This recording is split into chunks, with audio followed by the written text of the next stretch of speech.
Morning, morning, morning. So, simple one today. The track that we've been building during this live stream or these live streams, I want to start shaping it a bit more now. And I've got a couple of new tools I want to look at. We've got Mixroom and Bassroom, which are basically a completely new look on EQ. And well, let's just open them up and have a look at them because they work very differently, but they're kind of intuitive and smart as well. I'm undecided yet really as whether they're must-have tools, but it's an interesting way of working. It's nice to see a change of some kind in terms of the EQ space from what we're used to seeing. So let's have a little look. What we're going to do is just have a quick listen, and I'm probably going to start working backwards.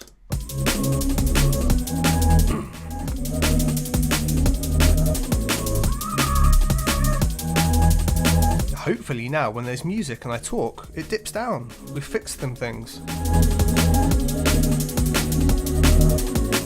Okay, so the way I usually work is I kind of work backwards. I'll put things into a bus like the brakes here, and I'll work on the bus itself. I'll get that sounding as good as possible, and if we can't fix anything in there, then we go to the individual parts.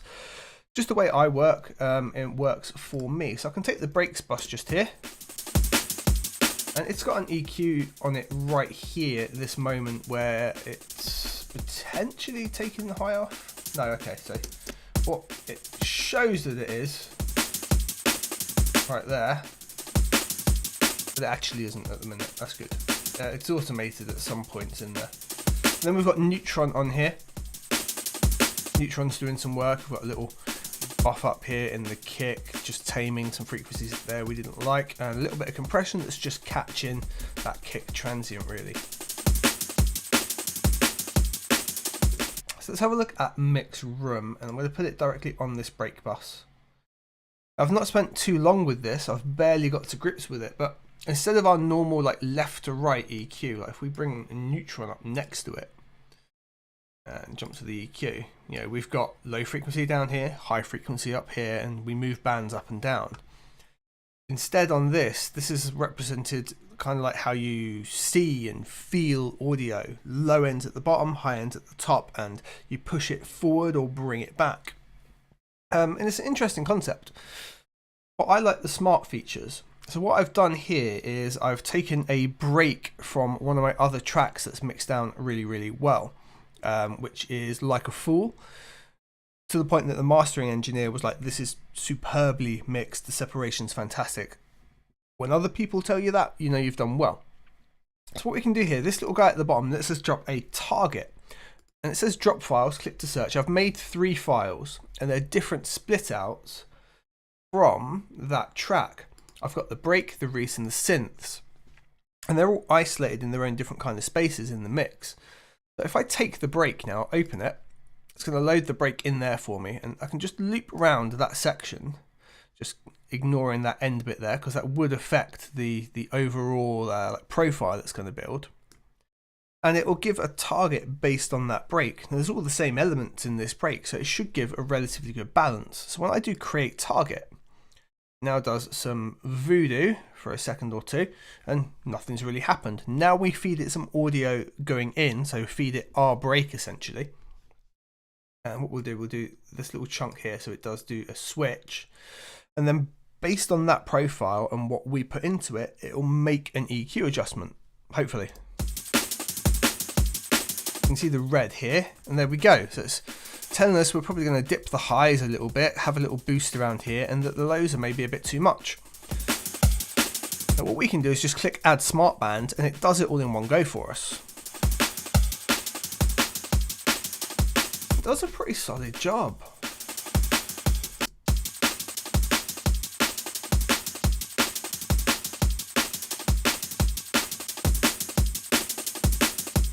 So it's telling me that ours was just too bright compared to the reference I've given it, and that we could pop that kick out a little bit more, which it was doing in Neutron already. Obviously, because it's EQ, we can undo any amount of it that we want. So like the bands here, when you hover over them, it isolates just that band for you. You can see what I mean about how they're laid on top of each other. We can see that this has been pushed back here and it's hidden behind the others as a result. And the bands overlap, the same as a cue would overlap, right? So let's say I think this is bringing too much out. I can use the mouse wheel here. I can bring those highs back in a little bit.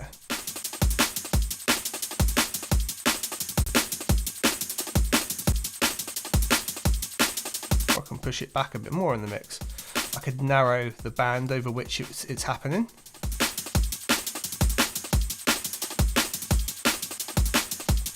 Could maybe choose to bring the highs back up, but I think it's done a really good job. That's just like the main thing I think is really useful about this. Being able to take that balance.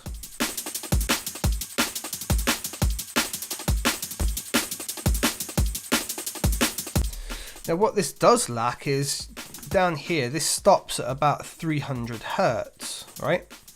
We can see here, 320. So that's where the bass drum comes in, which is the other tool. So if we just jump into, plug into audio units, this is from mastering the mix, and here's bass drum. Bass drum handles the low end. It's a similar principle, but as you can see, the bands are already in there. And we can do the same thing with this. I could do the same thing of bringing the break in, and this time it's going to just look at the low end targets for that. So we're going to do create target, and we'll feed it a signal.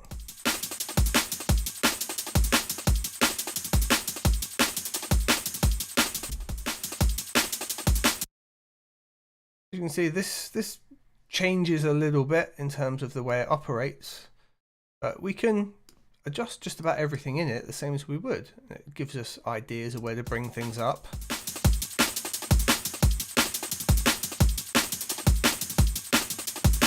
I think something like that, and thinks we don't need all of that there in the 40. 20 maybe there a touch. Much like with the other one, just gives us a really good guide based on what we had already. Now let's just A/B it. And it is tightening it up a lot like the break that we had and that it comes from. But without and with.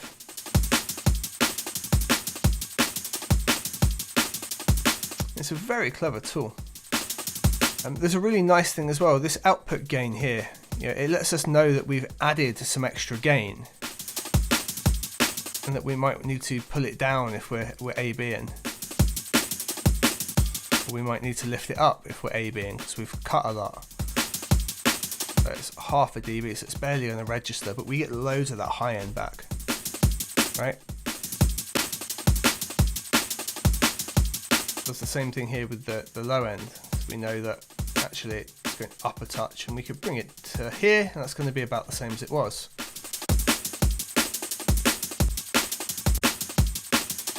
It's doing a really good job very quickly, which is what I like about it. Now this transcends a little bit further in that, let's take this has got our resyn, right? And in here we could now use bass drum, but I'll give it a different profile, and I'll give it the profile of the Reese that was from the other track, which has got really great separation with the break. So we can load it in here. We can take the Reese from Like a Fool as well, loop over that section, create a target. You can see the adjustment happening there as it's listening to the content we've got. I can very quickly, using the mouse wheel, make some adjustments what it thinks that should be like.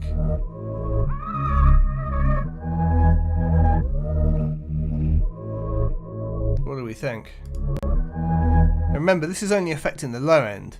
This is like it says 0 Hertz, but it's 20 Hertz up to 320, so it's just the low end, so it's just going to affect that resend. Switch it on. So now how does it correlate and balance with the break?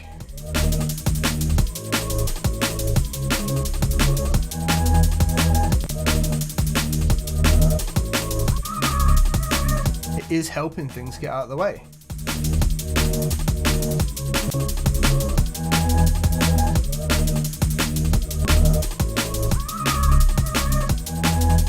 So what about now the fact that this has got the resyn and all the synthy wavy stuff at the top, and I like that. I don't really want to affect it, but I do want it to balance with everything else.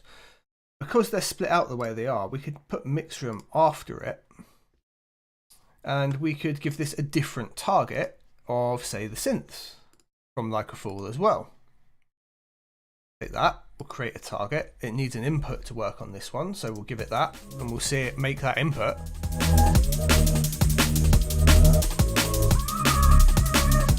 Alright, there it is in real time. Add smart bands.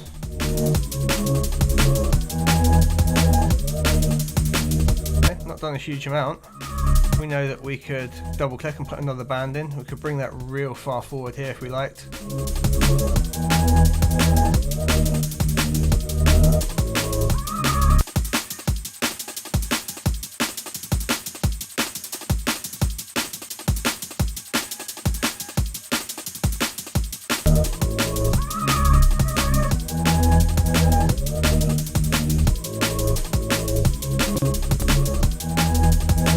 We've added some gain this time, especially with that Mixroom boost.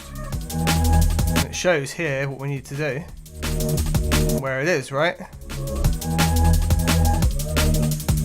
But we need to bring it back probably a decibel or so.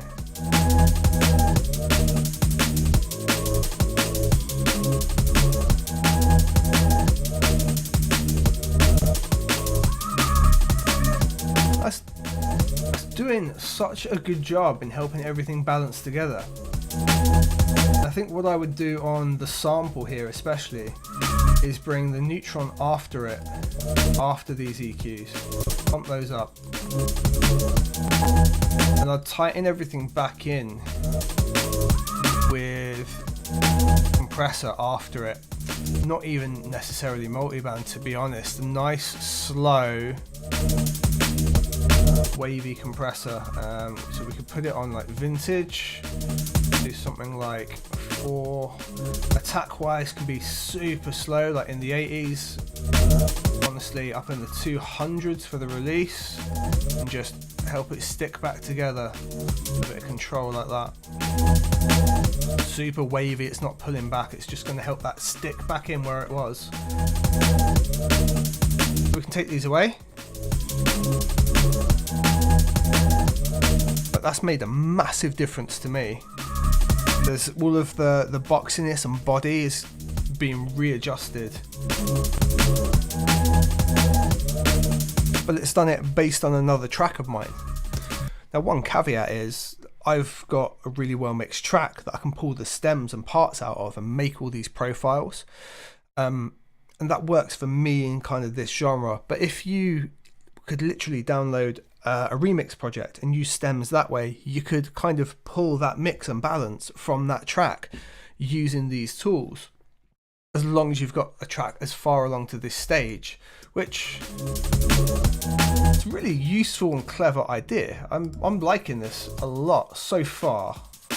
It's not sponsored at all, by the way. They sent me the tools. I said I'll have a look at them and do a review on them. This isn't sponsored. I'm not hyping them up for no reason. It's just a really interesting way to work, and I like AI tools that make life easier and quicker. Yo, morning DJ Ride. Hope you are well, my buddy.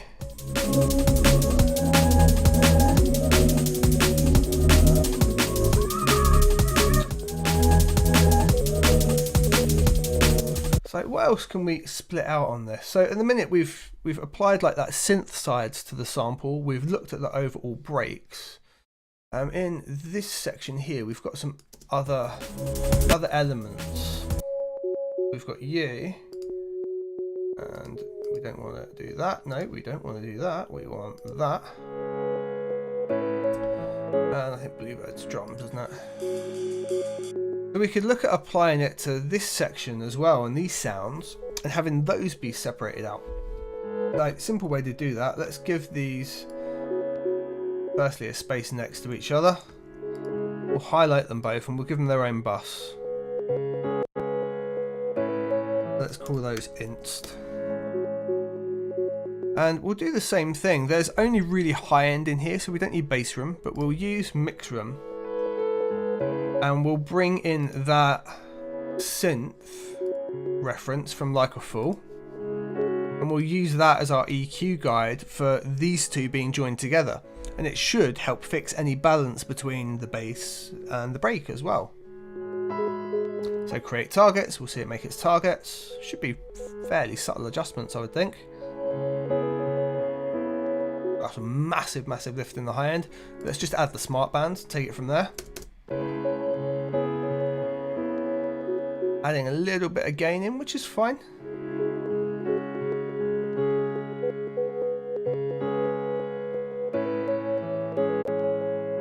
It's made them much brighter, but it has taken out something in the lows here, which is around the 2K, which will be where the top of that Reese kind of lives probably as well. Let's see now how they all sit in together. So we're going to take the inst, we'll take the break, take main sample.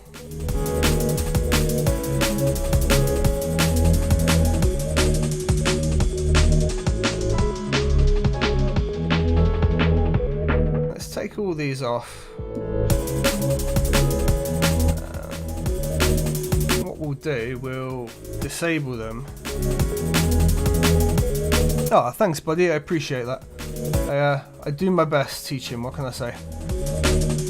So we're just checking out this Mixroom and Bass Room tool, which effectively it's an EQ, but it's a smart EQ laid out in a really odd way. I'll re-upload this video after the stream so you can check it out in full if you want. But essentially, what I'm doing is taking stems from one of my tracks that's mixed well, I know it's mixed well, and applying the profiles of different sections. So think like mastering, where you apply a tonal balance profile over the whole of a track, right? We're doing that, but to different instrumentations or different areas of the track, allowing us to get a sonic balance we know that works for this kind of genre straight away. So what we're going to do now, we're just going to disable all of these, listen to it in context, and just reintroduce them and see if it has actually improved it and fixed it. Well, or got us closer.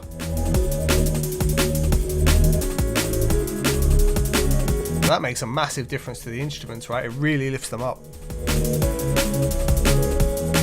Gain wise, sort of right where we should be anyway.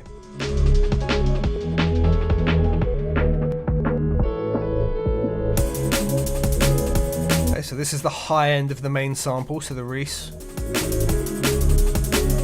All that vocal element. It helps that stand out a bit.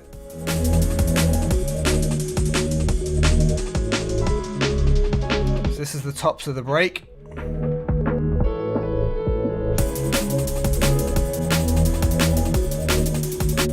And that balance is way better than what I had. This is the low end of the break, so the kick and the snare body, which is way better than what I had. If you've listened, focus on the kick and the snare body. My mix is alright. That's instantly a better balance. And this is the low end of the main sample, so it's all the Reese. All it's doing really is taking away the extreme low end so it doesn't fight the kick as much.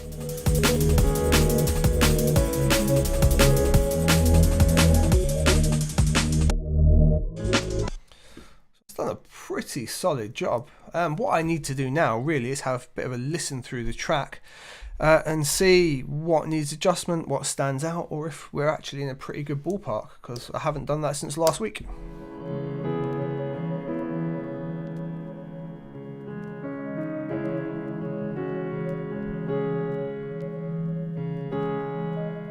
Quiet stream today. Looks like there's only 2 of you in here, so if you've got any dedicated Q&A, absolutely throw it my way today.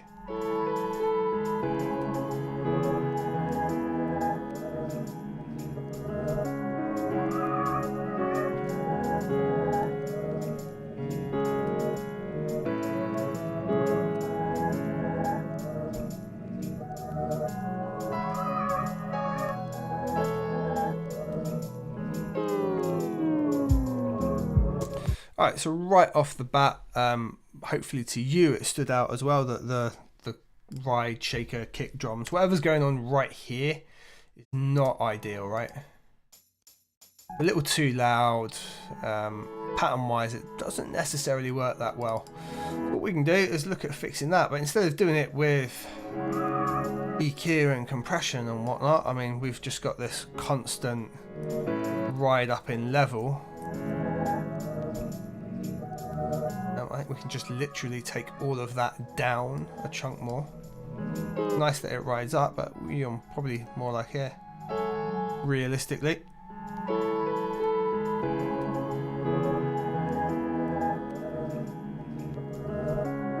And I think the pattern's a little bit too we could maybe get rid of the top there.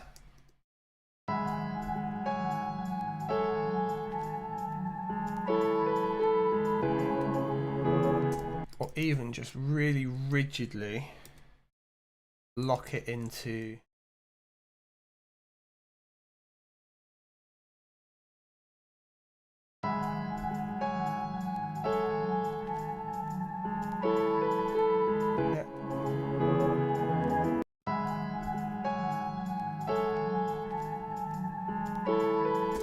you know what? I might even lock it into 1/4.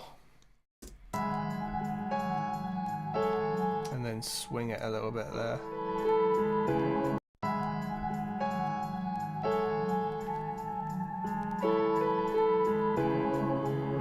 That kind of works better. And we've got the swingy 8th later instead.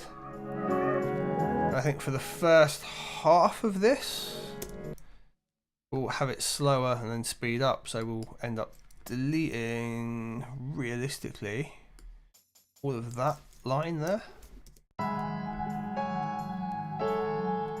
Okay, so we're just starting with a really slow shaker, which can come down even more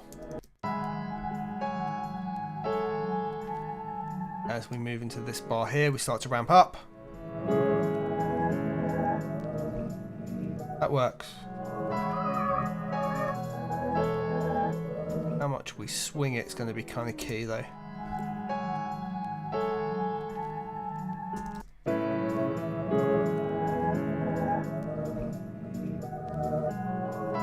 It can come down low level as well. We just want it sitting there in the background.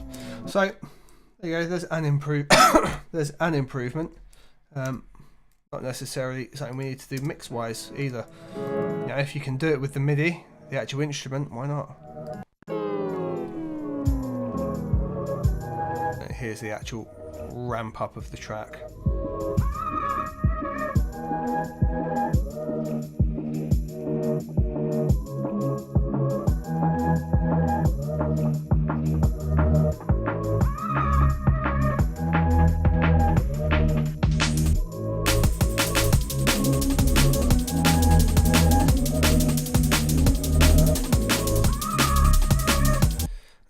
Do here as well, we've already got the ability to automate the whole break and it's like high-end content, so let's do that.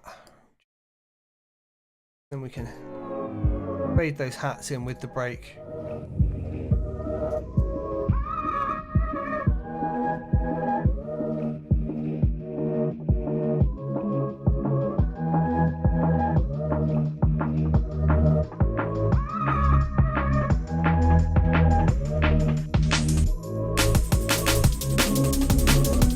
Appreciate that overall they can probably come down another dB.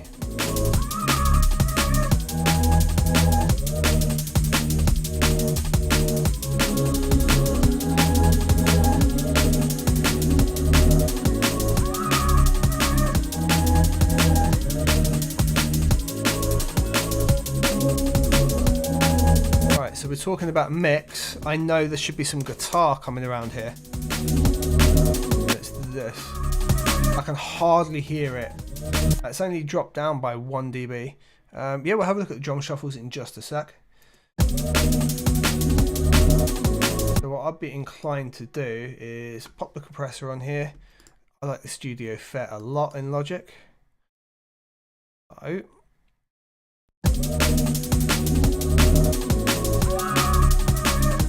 That's way too much.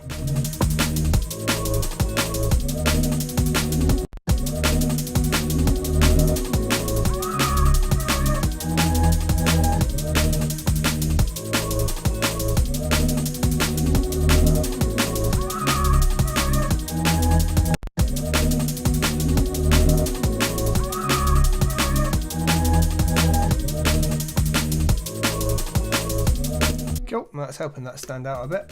And I think I can hear some unwanted low end in there. Yeah. We don't need this around the kick region, it's just going to cause problems. We'll roll it out, but we do just want to listen to it and make sure we're not taking anything away from the track.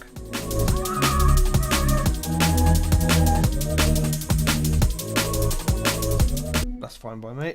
What's it like in isolation?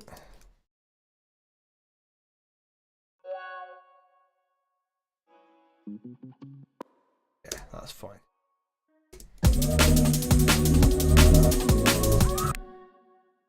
Alright, so in terms of the drum shuffles, have you watched the 2 recent videos on jungle breaks and DnB breaks? Because I break down the key sounds in those videos if not. But otherwise, if we grab this little section here and we grab the breaks, not a huge amount going on in this break. It's actually really simple. I've got gent drums here, which is literally one of my old breaks, but I've chopped it up just to have that high end. The way it switches up in the track is in different sections, it's broken down into slightly different rhythms and swings. In here, and these are all just going to be hitting on notes in between, with the exception of the snare, which is what here. Oh. Yeah, so that's just landing on the snare and just bolstering up the snare of this break. And it's just these little shuffle sounds in between, which are chopped from another break. And you can just see that on the 8th. So in the middle, so on the and, on the and, on the 1 or the 2, on the and, just all in the middle. That's it.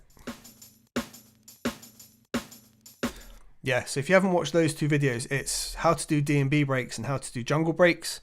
Relatively recent on the channel, literally called that. It breaks down the sounds you need, the kind of swing that works and the patterns, so that way you've got a real concept how to put them together. Now on this, there's nothing swung whatsoever. But if you change the swing of these where they're mainly sitting on the and, these where they're sitting on the and, it will give you a massive change. So that's on 16th, we'll put you on 8th. So now you can see now we're on 8th, it moves those on from the and, right? Just loop this section. The feeling of that is vastly different to this. When you want to make something feel like it's speeding up a little bit and going a little bit faster, you can literally just swing it a bit. And suddenly you've got a bit more of a groove to it. Now, depending on what kind of rhythm you're in, what kind of quantization you're in, you can take it a lot further. So let's take the break here. This only uses a couple of sounds, by the way. Literally, drum, little hat in the middle, snare, little shuffle, so shuffle, another hat, another little shaker ride thing. That's it for the whole break. That gives us. So let's take this. Let's keep it on 16th notes. 16th notes is, divide each section here into 4. So anything that's kind of in the middle of each is going to swing. You can see what I mean here. Right? See what's moving? Let's put it on maximum swing.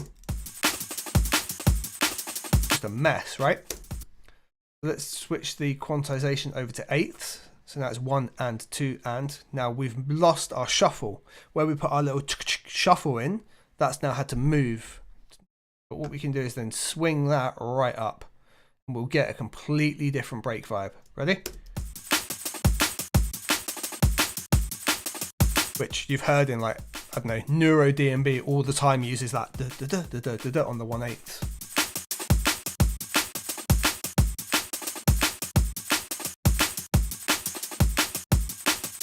We've almost got it back right here. Right, let's just undo all of that. Where were we? All right. Yeah, cool. So that's on the 16th. You can take it further and do 32. Like I say, in those videos I did, I actually broke down the grid and how the quantization values and everything all apply to it. So they'll be a super help for you. But that's essentially it. So it's having these little shuffles, the little shuffle on the 16th, then having another layer on the 8th. And then the shaker goes in between the whole lot. So the shaker might be on 16ths or even 32. It just all adds speed and feel to it.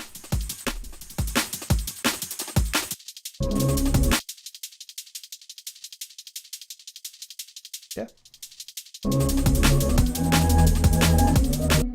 Are you working in Logic as well?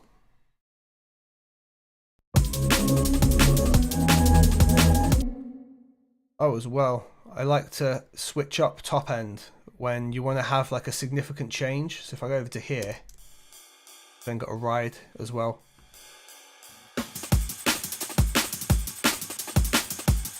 I like to do that in like change of tonality in the track, so it'll be at the switch over here.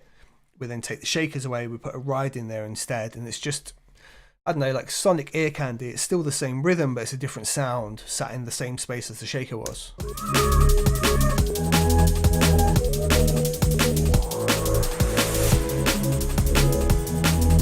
I find that works.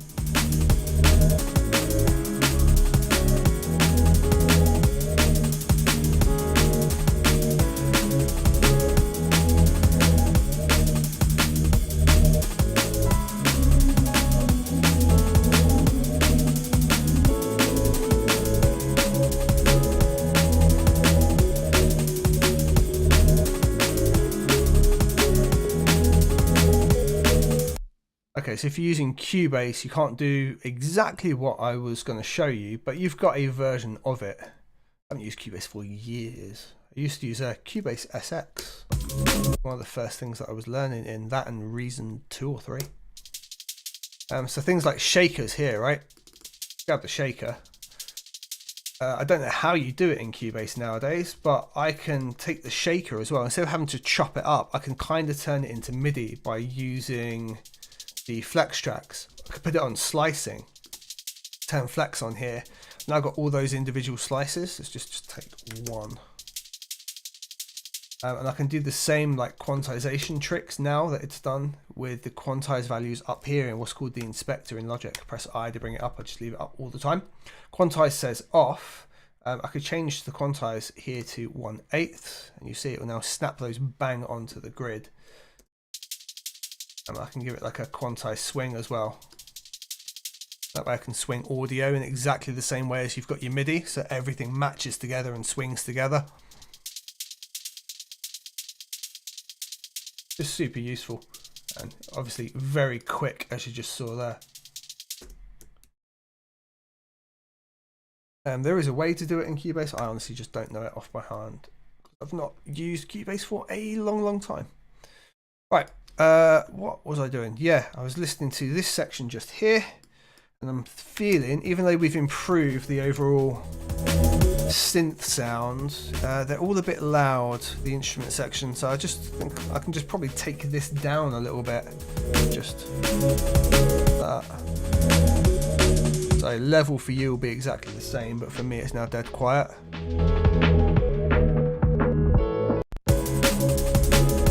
Like the pianos are sticking out like up here when it's really quiet. Oh, I know that's not right, so we're going to bring it right down and just bring it up until it's balanced with everything else.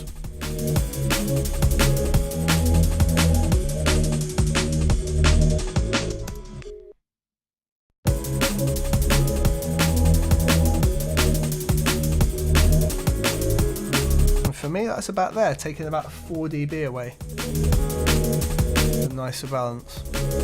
There's also a bit of a tone in the piano I'm not feeling. Now, I could take that back on the instruments bus here, totally, but there's other things that go into that bus, like the synth here. So we'll go to the piano individually, and what have we got here? We've got a bit of fab filter already, so let's do a little boost and sweep and find the tone I don't like. I think it's going to be right in the mids.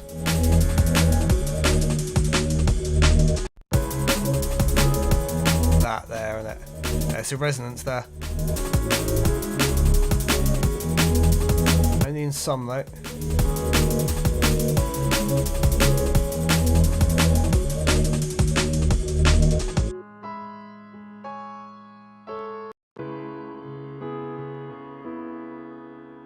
Oh yeah.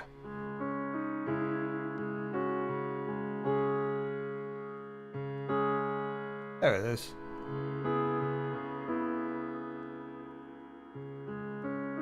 What we'll do with that, instead of cutting it away like that all the time, we'll make use of some voodoo magic we can do with fab filter, and we'll only tame it when it needs taming. Like that.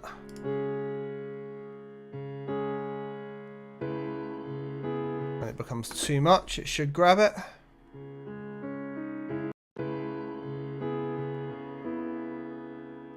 Not by enough though. There it is. Lovely. Mixing is 10,000 little improvements. Right, I've only got 2 minutes today and I've got to go. So if there's anything else, man, throw it in the chat right now and I'll try and do it before I go. It's been nice just having a couple of you in here. I can help out a lot more.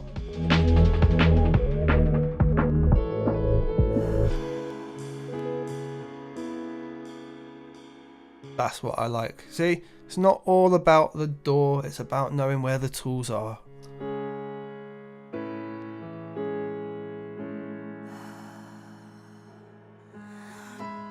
I like those little breaths, but they're definitely a bit loud now.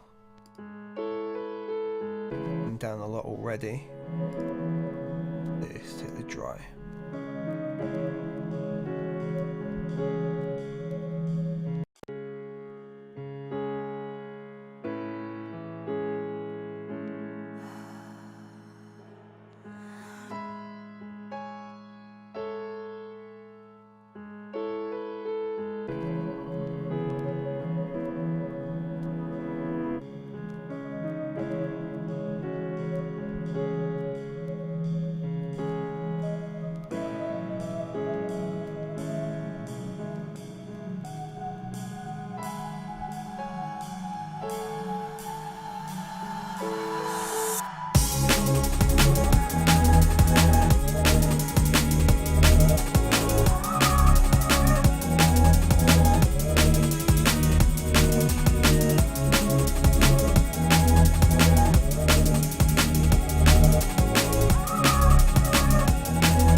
Cam's gone tiny.